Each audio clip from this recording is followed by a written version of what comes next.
Bonjour, vous écoutez Dans quelle étagère, le podcast du vivant qui met en valeur les acteurs d'un monde en plein bouleversement. Je suis Isabelle Vauconsant et je tends mon micro pour vous parce que ça craint pour la planète. Et pas que. Plus que jamais, nous allons devoir défendre la biodiversité et tous ses habitants et constituants. Plus que jamais, l'engagement de ceux que j'appelle les terraristes, pour nommer les activistes de la Terre, et non écoterroristes, comme les appellent ceux qui veulent les faire taire, est fondamental. Parmi eux, je reçois aujourd'hui Nicolas Larman, directeur de l'association Polynis. Bonjour Nicolas. Bonjour. Nicolas, qui êtes-vous ? Nicolas Larman, j'ai cofondé l'association Polynis en 2012. Je suis moi-même de formation architecte, donc très éloigné de ces sujets. Je suis arrivé là par une histoire un peu compliquée que je peux vous raconter maintenant.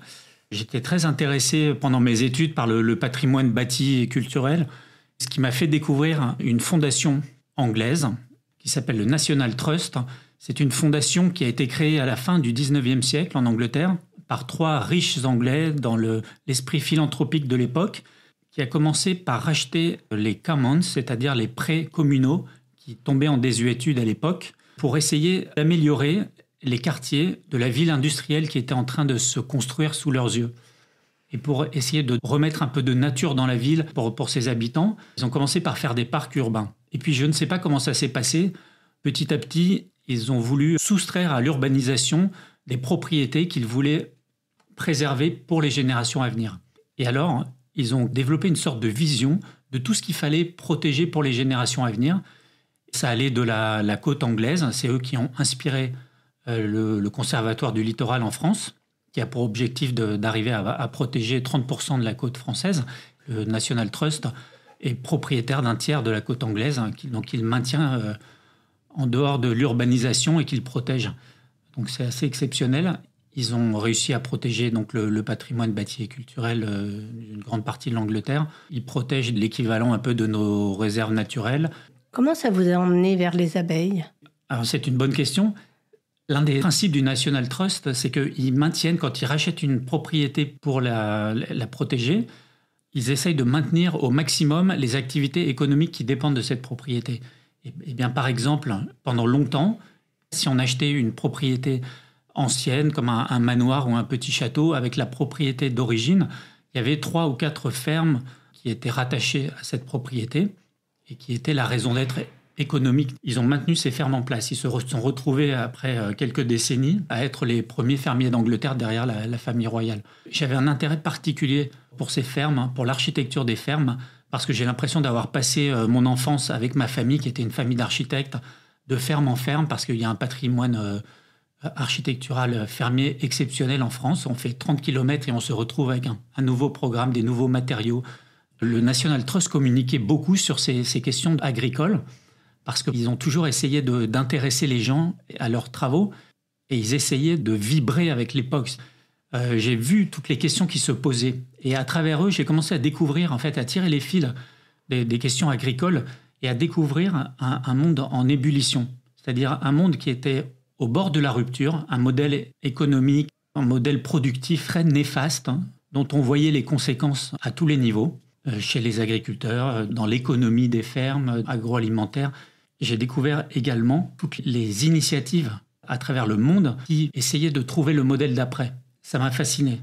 J'ai trouvé qu'il y avait là quelque chose d'extraordinairement enthousiasmant. Moi qui suis d'une nature très pessimiste sur la marche du monde et l'avenir du monde, j'ai trouvé qu'il y avait là quelque chose du projet du 21e siècle. Mon idée, le truc que j'aurais rêvé de faire, parce que j'avais la tête dans les nuages, je trouvais qu'il y avait quelque chose dans ce modèle du National Trust qui aurait pu servir à pousser le modèle d'après.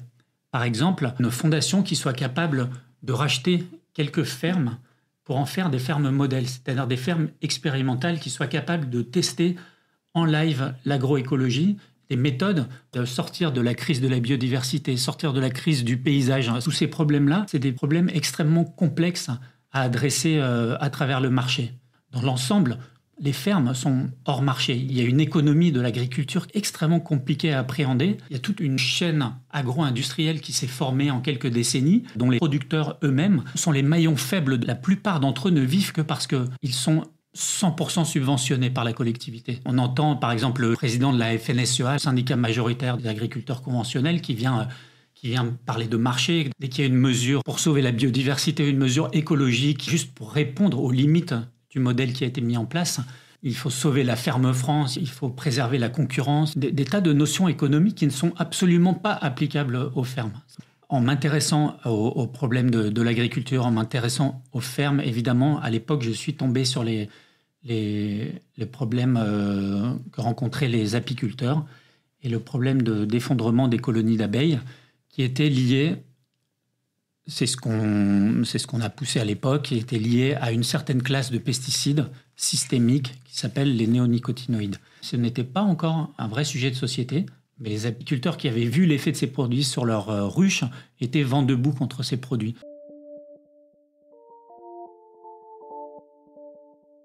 L'effondrement des colonies d'abeilles à miel était une sorte de petite révolution menée par les syndicats d'apiculteurs, ou les apiculteurs en général, qui avaient le nez sur leurs colonies d'abeilles au moment où sont arrivés sur le marché les premiers néonicotinoïdes hyper solubles, qui permettaient par exemple de prendre une semence et de l'enrober de néonicotinoïdes, et au fur et à mesure de sa croissance, donc déjà la graine était protégée dans le sol, mais au fur et à mesure de sa croissance, toutes les cellules de la plante étaient protégées. Donc une nouvelle manière de traiter les plantes contre les insectes ravageurs. Officiellement, ces pesticides n'étaient pas dangereux. D'ailleurs, comme tous les pesticides, c'est toujours, ils ont l'autorisation de mise sur le marché, et on disait beaucoup à cette époque, et la science a parlé, il n'y aura pas d'effet indésirable de ces pesticides. Ce qui était non seulement une erreur, mais un mensonge à l'époque. Et en tout cas, les apiculteurs ne se sont pas laissés faire. Ils ont mené une fronde contre les néonicotinoïdes. Et moi, à chaque fois, j'avais ce modèle du National Trust en tête. Il n'y avait pas de solution proposée aux apiculteurs contre cette classe de pesticides. C'était toujours une dénonciation, mais ça s'arrêtait là. Et moi, au bout d'un moment, ça m'étouffait littéralement. C'est-à-dire que je trouvais que si, bien sûr, il y a à réformer le système d'évaluation des pesticides, bien sûr, il faut créer les conditions pour que les abeilles, pas seulement les abeilles à miel, les effets de ces pesticides sont visibles sur les abeilles à miel grâce aux apiculteurs. Mais à côté, il y a toutes les autres sortes d'abeilles. Et les abeilles en France, c'est 1000 espèces. En Europe, 2300 à peu près espèces d'abeilles, qui ne sont pas des abeilles à miel. Elles produisent du miel pour leurs larves uniquement. Et en général, ce sont des abeilles solitaires ou des abeilles qui vivent en communauté aussi, comme les bourdons. Mais ça, c'est extrêmement rare. En général, ce sont des abeilles sauvages et solitaires dont on ne peut pas prendre le miel. Donc, elles n'ont jamais été élevées avec cet objectif-là. Et personne ne s'intéresse à elles. Et ça, la pollinisation se fait par les abeilles à miel, certes, mais essentiellement par les pollinisateurs sauvages qui sont beaucoup, beaucoup plus nombreux et variés. Et plus on a une variété, une biodiversité de pollinisateurs dans la nature, et mieux la pollinisation se fait. Donc, moi, avec ma petite idée en tête, ma petite idée irréalisable j'adorerais qu'il y ait des fermes qui étudient ce que c'est, qui expérimentent dans chaque région l'agroécologie et qui travaillent en synergie ensemble pour définir des solutions à proposer aux agriculteurs pour surmonter la crise écologique. Pourquoi on ne fait pas ça? Pourquoi on ne fait pas de conservatoire d'abeilles? C'est-à-dire, d'un côté, on lutte contre les pesticides et les systèmes d'évaluation pour forcer le passage à une agriculture qui peut s'en passer. Et de l'autre côté, on recrée les conditions de viabilité pour la biodiversité. Pollinis, l'association que j'ai montée à l'époque, donc réunissait ces deux dimensions. Elle s'appelait Conservatoire des fermes et de la nature. Et cette association lutterait parce que c'est nécessaire. Ce n'est pas uniquement par le terrain qu'on peut changer. Il y a plein de forces qui s'appliquent sur les agriculteurs et sur les citoyens qui sont décidées à Bruxelles ou à Paris.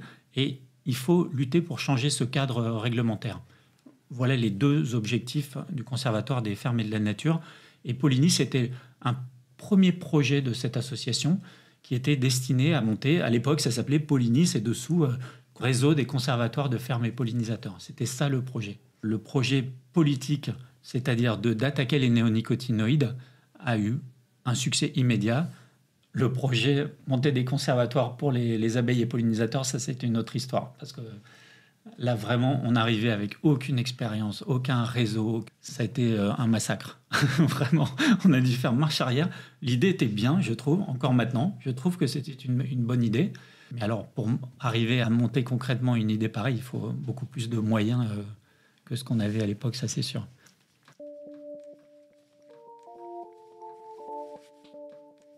Monter des opérations écologiques en ce moment, c'est compliqué. Il y a beaucoup de contraintes, beaucoup d'ennemis, de criminalisation, on va dire, de toutes les actions écologiques et un certain nombre de menaces. Est-ce que vous avez eu affaire à des problèmes de cet ordre, des gens qui se sont opposés à vous de façon brutale, voire violente? Alors non, parce que notre terrain d'action politique, c'est le cadre institutionnel, et que dans ce cadre-là, la violence prend une forme assez particulière.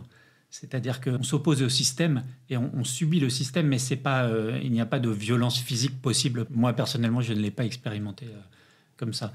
D'une manière générale, il y a une criminalisation, c'est sûr, des militants écologistes. Je pense que ça a toujours été difficile de monter des projets écologiques.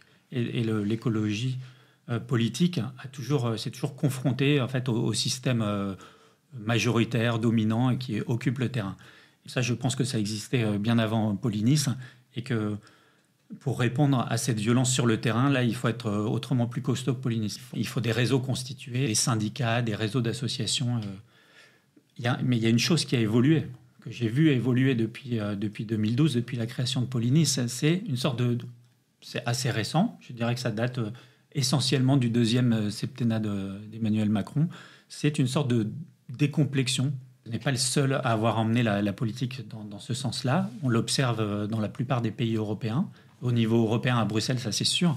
C'est un peu comme si on avait sifflé la fin du bal. C'est-à-dire, vous nous avez bien amusés là, pendant des années. Vous vous êtes battus, maintenant que vous approchez un peu trop du cadre réglementaire. Alors maintenant, on va vous dire qui est le vrai patron. Ça me fait plutôt cet effet-là. Et ça, c'est quelque chose de nouveau, d'extrêmement désagréable. Au niveau institutionnel, ça prend des tas de formes. Il y a un exemple particulier qu'on a combattu, les associations L214 et Génération Future, c'est attaquer la cellule de gendarmerie d'Émetteur, par exemple. C'est un truc qui était vraiment particulièrement choquant, parce que ça se fait dans un cadre totalement légal. Ça contredit beaucoup des principes de la République ou démocratiques. C'est précisément une cellule de gendarmerie qui est censée lutter, donc appelée Déméter, donc déjà un détournement insupportable du label Déméter, l'agriculture biologique. C'est une cellule qui entend protéger les agriculteurs contre tous les vols qui se sont multipliés ces dernières années, le vol de bétail, le vol de machines.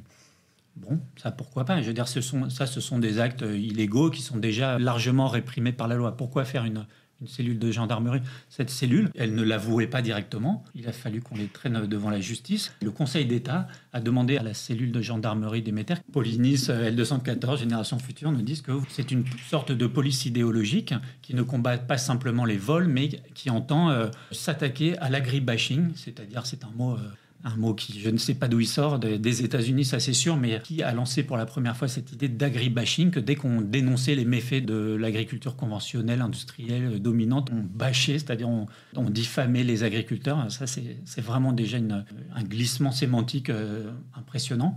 Mais cette cellule de gendarmerie a été montée pour protéger l'agro-industrie de l'agribashing. On va surveiller les réseaux de militants, les associations, tous les gens qui ont un problème avec l'agro-industrie. Bon, moi, ça me paraît totalement légitime d'avoir un problème avec l'agro-industrie. Donc, pourquoi on est surveillé de cette manière-là? Pourquoi il y a besoin d'une cellule en particulier? J'ai aucun doute qu'on est déjà surveillé. Enfin, OK, la police fait son boulot, mais pourquoi il faut un truc légal comme ça, officiel? Quand le Conseil d'État a demandé à l'État de se justifier là-dessus, c'est impressionnant de voir la réponse de l'État. Il y a un aspect, on va prévenir tout acte, toute association, toutes les actions militantes qui risquent de s'attaquer à l'agribashing. C'est une police de la pensée, c'est une police qui est là pour maintenir, pour garantir que les intérêts de l'agro-industrie, des boîtes qui tiennent les manettes de la grande chaîne agroalimentaire ne vont pas être inquiétés par des citoyens qui s'inquiètent de ce qu'on fait avec la nature, de la chute de la biodiversité, de l'état des rivières, des sols, de la pollution généralisée, du détournement d'argent public pour aller nourrir des filières qui ne sont pas des filières alimentaires, mais qui sont vendues comme des filières alimentaires, comme on fabrique des agrocarburants, on fait des tas de business très juteux avec de l'argent public et sans qu'il y ait d'économie réelle derrière, à part beaucoup d'intérêt pour des gens qui tiennent ces boîtes-là. Bon, il y a beaucoup à dire sur l'agro-industrie. C'est incroyable qu'on n'ait même pas le droit de le dire. Voilà, et que l'objectif soit de museler ces militants. Ça fait écho à ce qu'on a vu à Sainte-Soline ou sur la 69. Tout à fait, ça c'est encore une étape supplémentaire. Il y a une grande violence, je trouve, institutionnelle dans le fait de détourner comme ça une ressource aquatique fondamentale qui représente un intérêt public supérieur. On détourne cette ressource au profit de quelques agriculteurs industriels d'une zone. Il faut avoir accès à cette ressource-là. Et pourquoi il y a aussi peu d'agriculteurs qui peuvent en profiter, mais c'est fait sans étude d'impact. L'agriculture industrielle en général est extrêmement gourmande en eau, qui devient, comme on le sait, une ressource sur laquelle il y a beaucoup de tensions, et il y aura évidemment de plus en plus de tensions. Bon, il y a une sorte d'appel à l'aide de ces agriculteurs enfermés dans leur système qui ont besoin d'eau. Et au lieu d'affronter publiquement cet enjeu et d'en faire un sujet qui doit être traité collectivement avec comment on répartit la ressource, comment on fait évoluer l'agriculture pour être moins dépendante de l'eau. Comme ça, on jette un plan complètement absurde qui est on va aller puiser directement dans les nappes phréatiques, on va ramener tout ça à la surface, ça va s'évaporer. Il y aura une énorme perte. Mais au moins, les quelques agriculteurs là qui ont leur carte de je sais pas quoi auront un accès à cette réserve de flotte au détriment de tous les autres. Ça, c'est une grande violence institutionnelle. C'est légal. Il n'y a pas d'étude d'impact, mais c'est pas grave. On attaque devant le Conseil d'État, les juges se prononcent, mais c'est pas grave, on y retourne, on impose ce système-là à tout le monde. Ça, c'est de la violence légale horrible. Donc en face, il y a des groupements écologistes ou simplement des citoyens concernés, des syndicats agricoles qui pensent différemment, qui pensent que ça ne devrait pas se passer comme ça et qui ont une marche pour aller libérer, disons, cette eau qui est privatisée. Et en échange, en face, on voit ça comme tout à coup une agression, une menace sur la propriété. Je trouve que les arguments sont extrêmement mauvais parmi les gens qui défendent ces méga-bassines. Et on envoie la police, on en fait une sorte d'exemple. C'est plus qu'envoyer la police, c'était une sorte de guerre civile. Là, c'était une déclaration de guerre. Oui, une déclaration de guerre. Il y avait plein de gamins et de vieillards dans la manifestation, mais c'est pas grave. C'est des groupes écologistes, des assimilés Black Blocs, je sais pas quoi, et les fameux écoterroristes.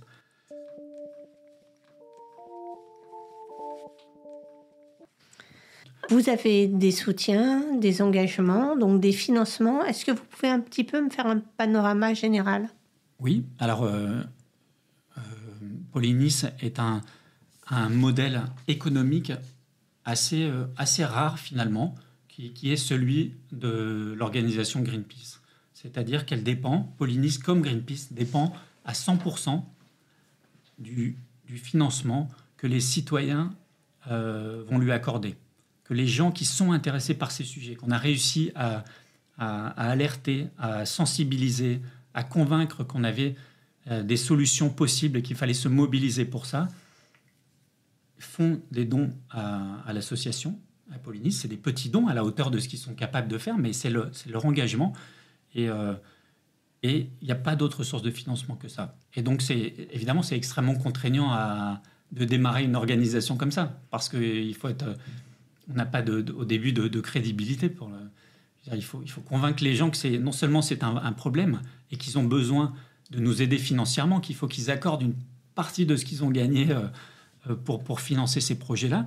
C'est extrêmement compliqué à mettre en place, mais on a tenu, les fondateurs de Polynis ont tenu à l'inscrire dans l'ADN de Polynis, dans les statuts de Polynis.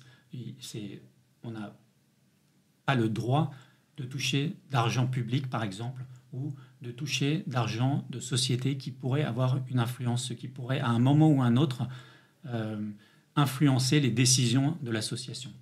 Et donc, en faisant ça, il y a quelque chose de très vertueux, c'est qu'on doit en permanence convaincre que les enjeux valent le coup d'être défendus.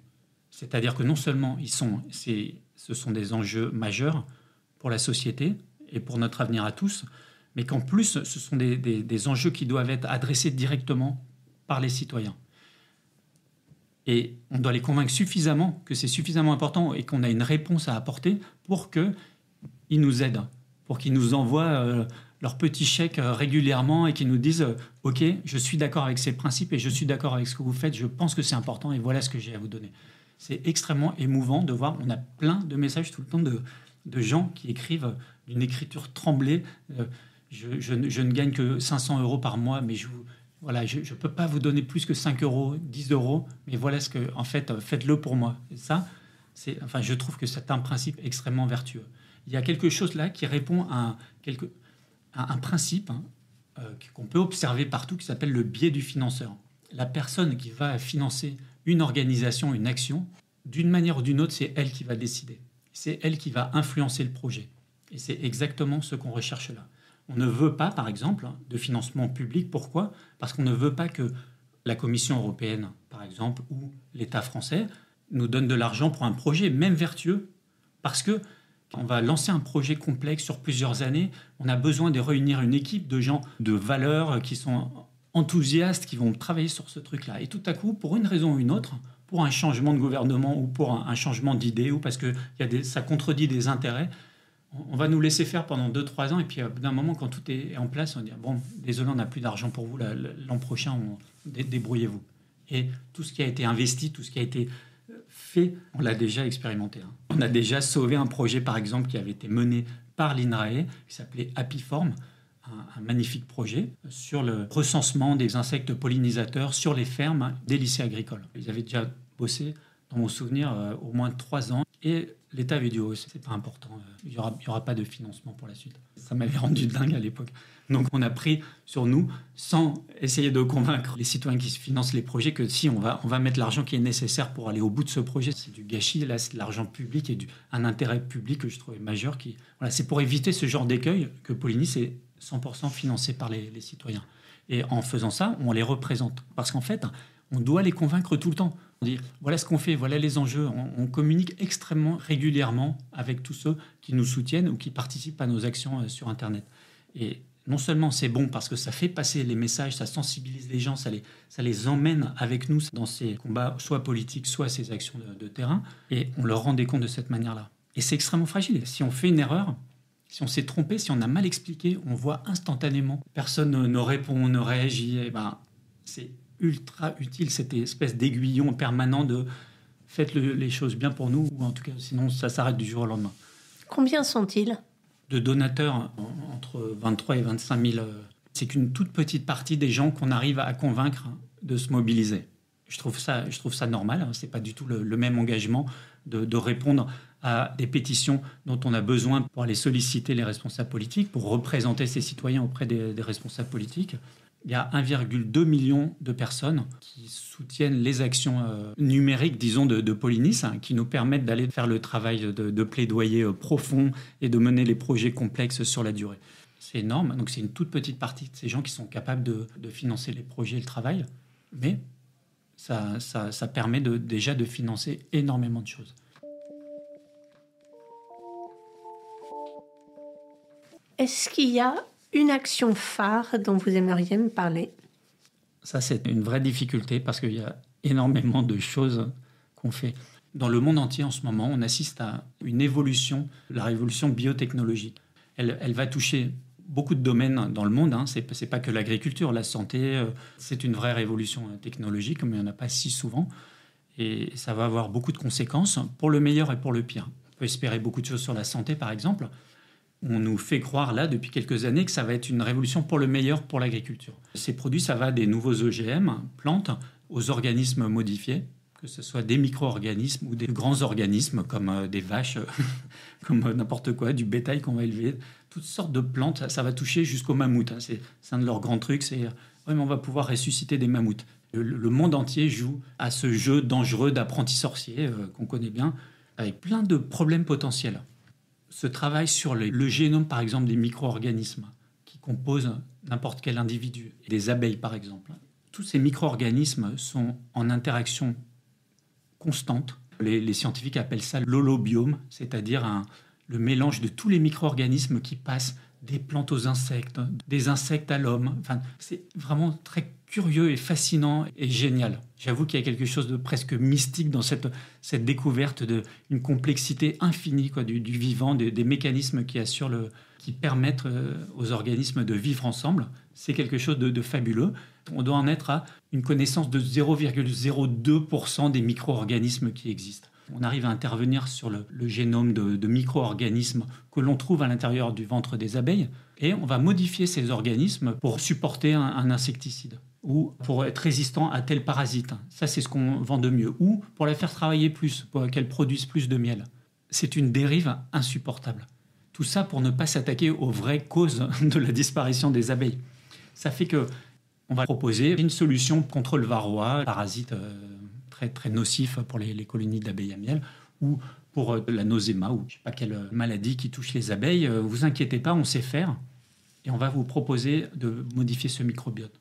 Bon, ok, on répond à un problème spécifique des apiculteurs, c'est-à-dire d'une forme d'élevage d'abeilles qui ne sont pas confinées, contrairement aux autres formes d'élevage. L'abeille a encore une dimension sauvage. Elle a besoin de se déplacer pour aller récupérer le nectar et le pollen des fleurs. Elle se déplace très loin. Ces microbiotes modifiés, on est capable de les modifier, mais on n'est pas capable de savoir ce que ça fait, même pour l'abeille. On ne va pas l'étudier. On va pas l'étudier, on verra bien, ça va aller.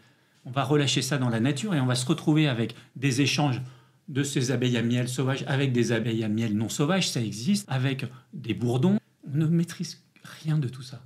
On nous dit qu'il n'y a pas de problème. Bon, moi, on nous avait dit qu'il n'y avait pas de problème avec les pesticides chimiques dans les années 50. On voit maintenant que non seulement il y a des problèmes majeurs pour la biodiversité et l'avenir de tous, mais qu'en plus ça nous coûte une fortune. Ça se fait contre les gens. C'est pas possible. C'est pas possible de laisser cette dette derrière soi, une dette morale et financière de cette importance derrière soi. Au lieu de dire, bon, on a déconné, voyons quelles sont les responsabilités. Là, ce sont les mêmes acteurs, c'est-à-dire les multinationales, les laboratoires, les services de l'État qui ont autorisé tout ça et qui cautionnent tout ça, qui vont nous dire « Non, mais maintenant, ok, je reconnais, on a un peu exagéré avec les pesticides chimiques, mais on vous propose les pesticides génétiques. » Et alors, moi je le sais, il n'y aura pas d'évaluation de ces pesticides génétiques. Bien sûr, légalement, il y a un cadre qui se met en place déjà. Je sais qu'ils ne feront pas les bons tests. Je sais qu'ils ne vont pas tester les effets inattendus. Parce qu'avant qu'ils aient la moindre idée de ce que ça va faire, il va se passer des décennies. Et ces tests-là, ils ne veulent pas qu'on les fasse. Donc, ce qu'on a expérimenté dans d'autres domaines, là, avec des universités ou d'autres laboratoires, c'est OK, vous ne voulez pas faire ces tests. Alors, non seulement on va s'attaquer à vous à chaque étape de la mise en place du système réglementaire, et on va s'attaquer à vous comme le font les lobbies, avec la leçon qu'on a tirée des lobbies. On a besoin de science et on a besoin de droit, de juristes. On va attaquer sur la base des études qu'on va financer, on va attaquer votre évaluation. On ne va pas vous laisser faire ce que vous avez fait avec les pesticides chimiques parce que c'est dégueulasse, c'est immoral, personne ne va payer ça et personne n'est responsable de ça. C'est les mêmes boîtes, les mêmes groupes qui financent les pesticides génétiques. La génétique, ça se transmet. Bien sûr, c'est incontrôlable. C'est très enthousiasmant de savoir, de découvrir l'holobiome, l'infinie diversité des relations entre micro-organismes. Le monde est connecté, c'est magnifique à voir. Faisons ça dans les laboratoires, évaluons les produits. Si c'est une solution, on le saura bien assez tôt. Faites-le sincèrement. Et puis, s'il n'y a pas de problème, si ça ne touche pas les autres organismes, eh bien, très bien. Je ne suis pas anti-science. Je suis juste pour un peu de rationalité. Où est l'urgence de mettre tous ces produits n'importe comment sur le marché? Et le monde entier pousse dans cette direction-là. Mais les Européens ont une bonne place, la France aussi. Donc, on entend lutter contre ça. Et j'espère qu'avec cette méthode, on convaincra déjà, nous, les citoyens, que c'est un combat majeur qui doit être mené. Parce que c'est un combat du système d'évaluation, du cadre réglementaire et de la science, pour imposer une vraie science sincère et robuste. On se rencontre aujourd'hui, on est entre deux tours électoraux en France. Qu'est-ce qu'en pensent les pollinisateurs? Alors, les pollinisateurs, il n'y a pas photo. L'extrême droite, en général, c'est pas du tout son terrain. Là. Ils ont même une position maintenant qui me semble être une évolution de ces dernières années. Là, sur ce coup-là, on peut dire qu'ils ont vibré avec l'équipe de Macron. Ils sont d'accord, visiblement, pour cette évolution de pointer les écologistes, les quelques avancées qui étaient possibles au niveau européen. Ce sont elles et les écolos qui sont responsables des problèmes de l'agriculture, ou qui sont responsables même de la chute de la biodiversité. J'ai entendu des trucs, c'est incroyable comme évolution. Vraiment, c'est décomplexé. Voilà, dire autant de conneries, autant de mensonges et l'assumer comme ça, c'est impressionnant. Là, je crois sincèrement que c'est une dérive grave. Pour les pollinisateurs, c'est foutu. Ils parlent tout le temps de souveraineté, d'être du côté des agriculteurs. C'est un mensonge. C'est un mensonge dans le sens où on n'adresse pas les problèmes de l'agriculture. Il n'est pas plus que Macron, c'est-à-dire qu'on va trouver des boucs émissaires là, pour justifier les dérives du système agricole et l'effondrement de la biodiversité ou la pollution des nappes phréatiques. Je ne sais pas ce qu'ils ont trouvé, mais du point de vue des pollinisateurs, ce n'est pas une bonne évolution, c'est sûr. Et je dirais que plus largement, je reviens là-dessus, il y a globalement une évolution, mais là, il y a une responsabilité collective du politique là-dessus. Je comprends que les écolos soient perçus comme des porteurs de mauvaises nouvelles et qu'au bout d'un moment, on n'en peut plus d'affronter les problèmes, parce qu'évidemment, ce n'est pas les seuls problèmes que les gens ont à affronter. Donc, mais alors, de faire des écolos, des gens qui essayent d'attirer l'attention sur ces problèmes cruciaux de dire simplement que ça ne peut pas continuer comme ça. On ne peut pas passer d'un système de pesticides chimiques à un système de pesticides génétiques sans faire le procès avant de ce qui s'était passé, des responsabilités des filières agricoles là-dedans. Pourquoi, in fine, c'est toujours les pauvres citoyens, en gros, qui vont payer ça, je ne comprends pas pourquoi ça évolue dans ce sens-là et pourquoi ça ne suscite pas un tollé général, quoi. Et les agriculteurs ont toutes les raisons d'être mécontents. Vraiment, sincèrement, je trouve qu'ils sont dans une situation impossible. Mais alors, je ne comprends pas, par contre, pourquoi ils ne se désolidarisent pas du mouvement européen mené par l'agro-industrie. Parce que quand on voit le discours des agriculteurs était très très différent de celui qui était porté par les soi-disant les représentants syndicaux qui sont de la FNSEA. La FNSEA est dirigée par un gars qui est quand même soi-disant agriculteur, mais enfin il descend son jet pour parler devant les médias en prétendant représenter les agriculteurs. Je ne comprends pas comment il supporte ça. Mais j'ai une grande admiration pour le mouvement, pour les principes qui me semblent fondamentaux du syndicalisme. Et les corps intermédiaires sont dans un triste état et c'est sûrement une des raisons pour lesquelles on arrive à des politiques hors sol comme maintenant. Là. Mais les agriculteurs devraient se révolter contre leurs dirigeants syndicaux. Les agriculteurs, normalement, sont du côté des citoyens. Ils ne sont pas du côté de ces chaînes agro-industrielles. C'est pas possible. C'est des intérêts totalement contraires. Donc chacun défend son intérêt. Les agro-industriels les défendent très, très, très bien, leurs intérêts. On a besoin, là, d'une révolution agricole, vraiment. Mais c'est une révolution collective. Il faut rendre aux citoyens et aux agriculteurs la maîtrise du système. Là, ça leur échappe totalement, à mon avis. Alors, pour suivre et soutenir Polynis, on va sur polynis.org. Oui. On est sur les réseaux sociaux, évidemment, aussi. Merci beaucoup. À bientôt. Oui, merci. Merci d'avoir écouté Dans quelle étagère, le podcast du vivant. Retrouvez d'autres épisodes sur Terra Focus, la chaîne des podcasts d'Hortus Focus. Comme toute la presse indépendante, Hortus Focus a besoin de ses lecteurs et de ses auditeurs pour vivre et travailler. Pour cela, vous pouvez nous faire un don défiscalisable sur Helloasso.